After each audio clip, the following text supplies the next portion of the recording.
What is poppin', people? RPG Reen here, and I come to you with a little bit of a discussion. I wanted to go ahead and talk to you guys about how I felt about playing through The Last of Us Remastered in 2020, a game that came out in originally in 2013. The remastered version came out in 2014. This is not going to be anything crazy. I'm not some Game Informer who ranks games. I'm not. That's not what I'm here to do. I just do want to talk about the story, a little bit of the gameplay, and basically overall how I felt about the whole game as a whole. And then finally, will I be purchasing The Last of Us 2 that does come out in like 4 days.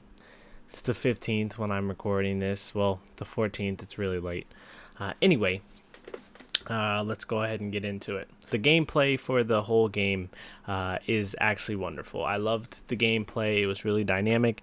It was fun to kind of feel like I wasn't playing a game that was made in 2014 now. I was very surprised on how everything worked, and although I did have a little bit of glitches or glitchy things come here and there, I didn't find that too big of a problem for me. It was a good chance for me to kind of get into editing a bit.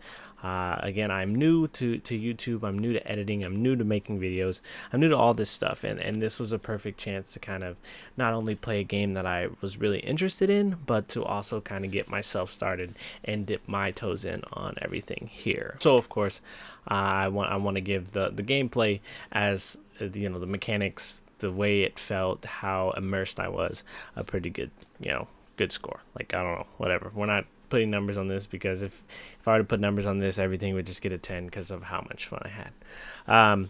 Next was the story. I do think the story was written very well. I do think the voice acting is really, really good.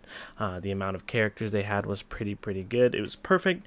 As a matter of fact, it gave you the ability to kind of like a character for so on, and then boom, something happened to that character where you can't get too attached, but you get attached enough to feel something. And I think the writers did a very good job with that, which kind of segues into my next topic, which is how I feel about the game, period.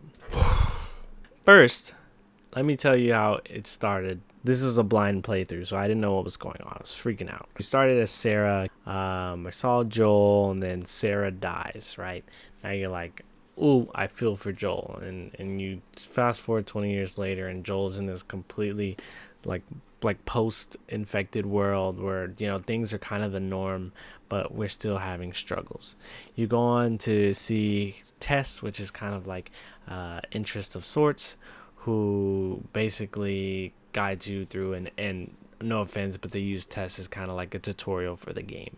Now, although they did use her like that, we did get attached to her, and there was a bit of overlap between Tess and getting Ellie, who happens to be the second main character, or the part of the main pair, I should say, in the game. And throughout the game, you see these two grow together, they grow apart, they grow together again. I was rooting for them. I was rooting for Joel to kind of let go of losing his daughter, because Joel no longer wanted to live. Joel was just, he basically gave up. He didn't want to try too hard. He didn't want to do anything. He didn't want to be attached to Ellie because he didn't want anything to happen to Ellie. And then Ellie, which we did learn later on, Ellie also had like a traumatizing past, right?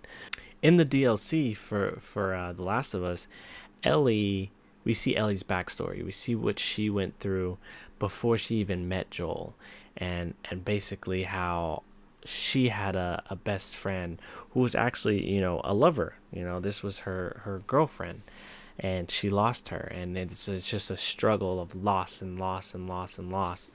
And by the end, she really loves Joel. She loves Joel. Joel is a part of her now, right?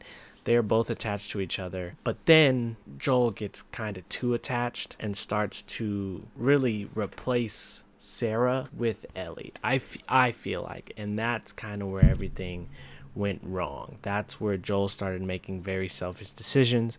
That's where Ellie kind of, was feeling a disconnect where she trusted him, but now after everything that happened, after they finally got to the Fireflies, after they told Joel that she was going to die, for the greater good, right? Joel couldn't take it. And my whole problem with everything here is nobody asked Ellie, because we see everything that Ellie's been through. We see all the people that she watched turn while she can't turn.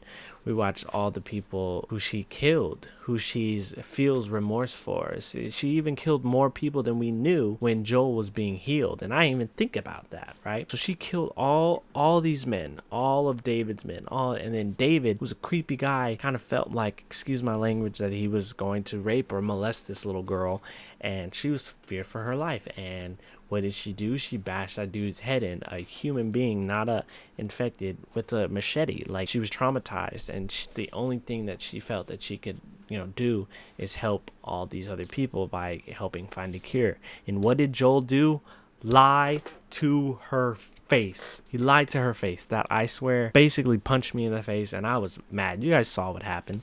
I was upset. Overall, this game, if a game can do that for you, it's basically like a movie. And the way I watched movies and I felt for movies was that if I came in to a movie, chilling with, when I leave that movie, if I have any type of emotion, if I'm like, for example, if I watch Creed and I feel like I could be a boxer if I just go to the gym, like, it did its job. It made me feel something. It immersed me in that world, and I think that's the Last of Us did a really, really good job with that.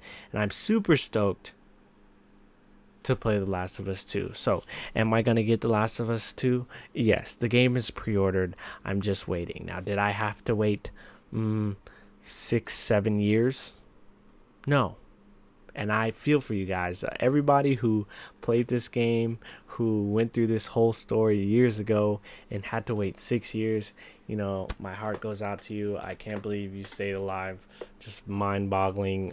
Everything that could have happened within that time. It's almost time. We're gonna play that game. We're gonna die a lot, and hopefully I'll see you guys around. Hopefully you enjoy my stuff. Let me know how I can improve, because all I want to do is just make content for you guys to enjoy. So thank you so much. Thank you for listening to me rant about the game. It's definitely something that I want to get off my chest and talk to somebody about.